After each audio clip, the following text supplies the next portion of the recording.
Shalom, selamat datang di Devotion Gereja ICC. Saya berharap setiap saudara ada dalam keadaan yang baik dan terpelihara sempurna di dalam kasih Kristus. Hari ini saya akan membagikan sedikit devotion untuk setiap jemaat ICC. Saya mau bercerita beberapa waktu lalu, saya menonton sebuah film berjudul Sore.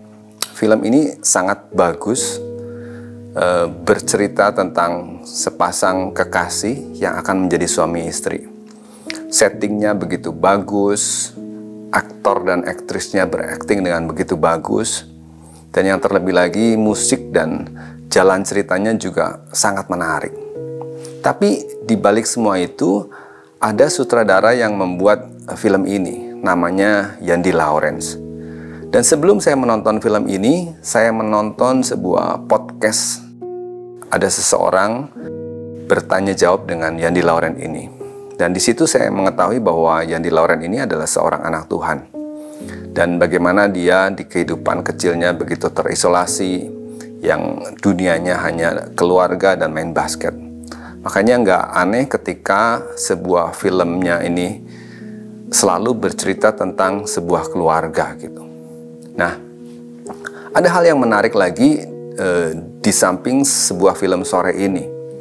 Ternyata sutradara ini, Yandi Laurens ini, dia juga bikin sebuah film pendek, short movie dari lagunya Yura yang berjudul Tenang.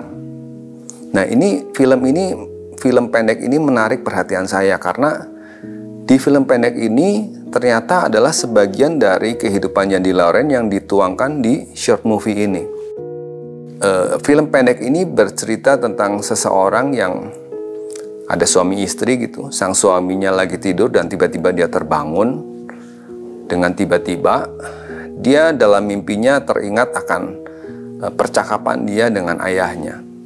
Tapi di mimpi itu ada sesuatu yang aneh karena dia bercakap-cakap, ada suaranya, tetapi ayahnya bercakap-cakap kepada dia dan tidak ada suaranya gitu. Hanya gerakan bibir saja dan gerakan tangan saja, dan si anak ini yang adalah suami itu tidak bisa mendengar suara ayahnya.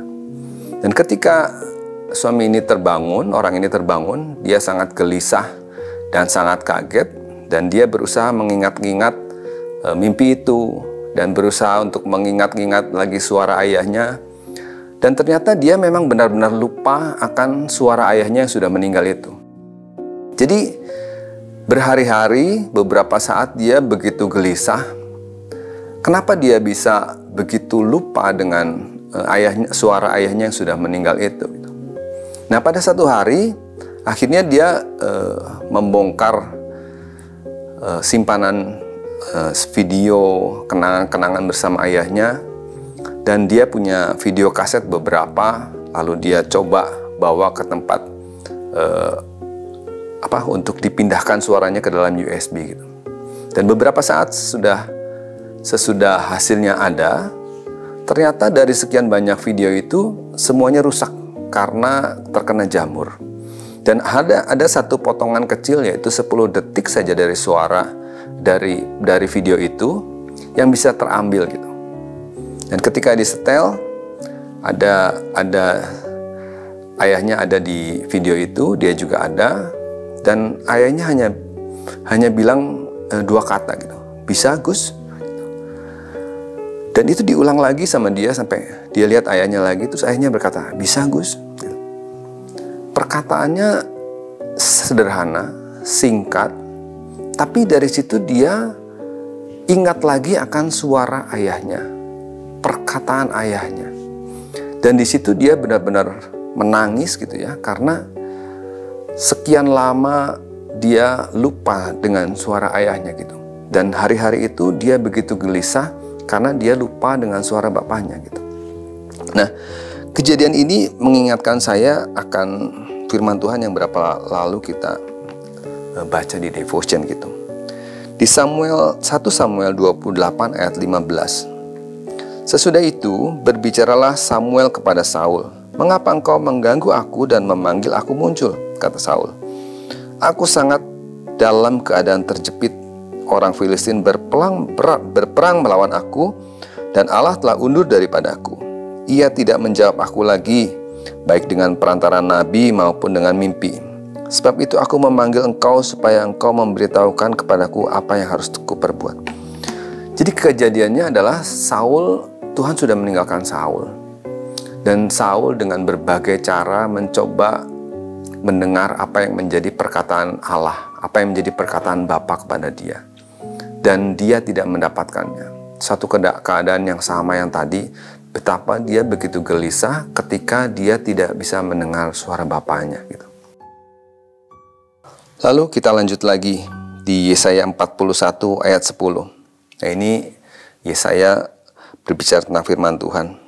Janganlah takut, sebab aku menyertai engkau.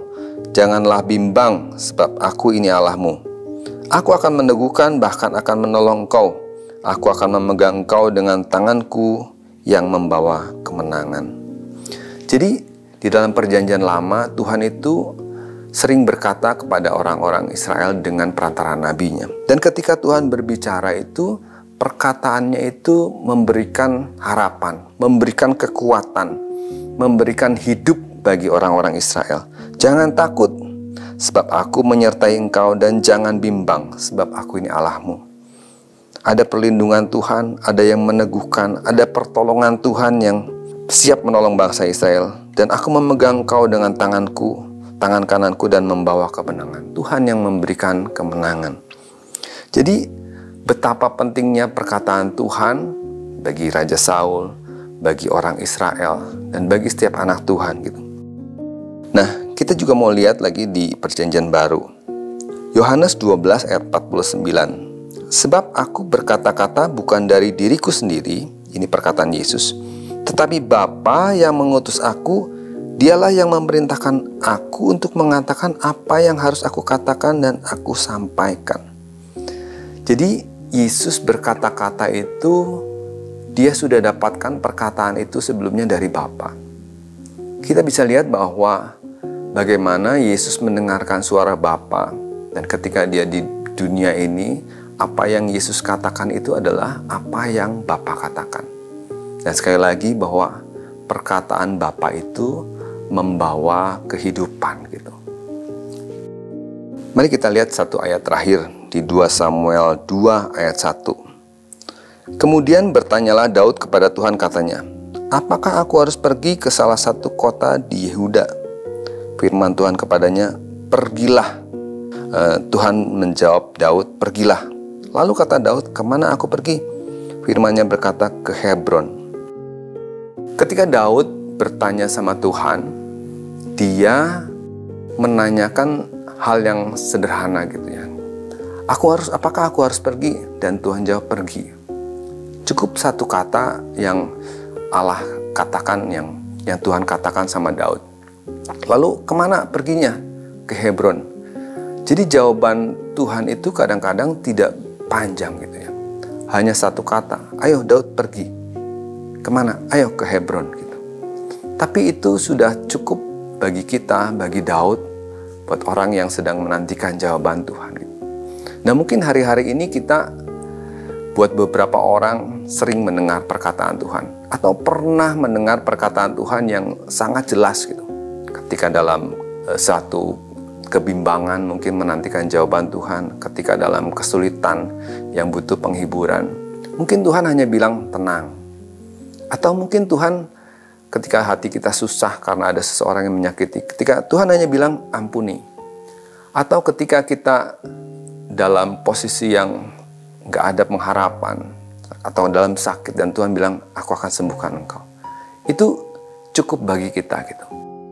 Kita mau sama-sama lagi mengingat bahwa perkataan Tuhan dalam diri kita ini begitu banyak gitu ya. Dan itu perkataan yang sekali lagi memberikan kehidupan. Mungkin pada saat Tuhan berkata sesuatu pada kita, ada sukacita, ada damai sejahtera yang dunia tidak bisa berikan gitu, mengalir dalam hidup kita. Mungkin keadaannya masih sama dalam kesulitan, dalam kesusahan, tapi damai sejahtera yang dari Tuhan itu turun atas kita dan memberikan kita ketenangan hati. Nah, buat saudara-saudara sekalian yang mungkin hari-hari ini butuh jawaban doa dari Tuhan, Apa yang Tuhan mau katakan, apa yang mau Bapak katakan kepada kita. Saya rindu untuk kita sama-sama berdoa, dan saya yakin Tuhan akan menjawab setiap doa kita. Mari kita berdoa. Tuhan Yesus, terima kasih buat devotion yang singkat hari ini. Tapi kami mau mengingat lagi tentang perkataan Bapa dalam hidup kami. Mungkin perkataan itu hanya singkat, tapi perkataan-Mu itu memberikan kehidupan buat kami, Tuhan. Berdoa buat setiap jemaat ICC dan setiap yang mendengarkan devotion hari ini yang membutuhkan jawaban dari Engkau, Tuhan. Berkatalah kepada mereka, Tuhan. Berikan jawaban kepada mereka buat permasalahan yang mereka hadapi, Tuhan. Terima kasih Tuhan, kami percaya Engkau Allah yang sangat baik, sangat mengasihi kami, dan sangat peduli pada kami, Tuhan. Terima kasih Tuhan buat semuanya. Kami percaya setiap yang mendengarkan devotion ini mendapatkan berkat yang daripada Engkau, Tuhan. Hanya di dalam nama Tuhan Yesus kami berdoa dan mengucap syukur. Amin. Sekian devotion pada hari ini. Sampai berjumpa di devotion berikutnya. Tuhan Yesus memberkati.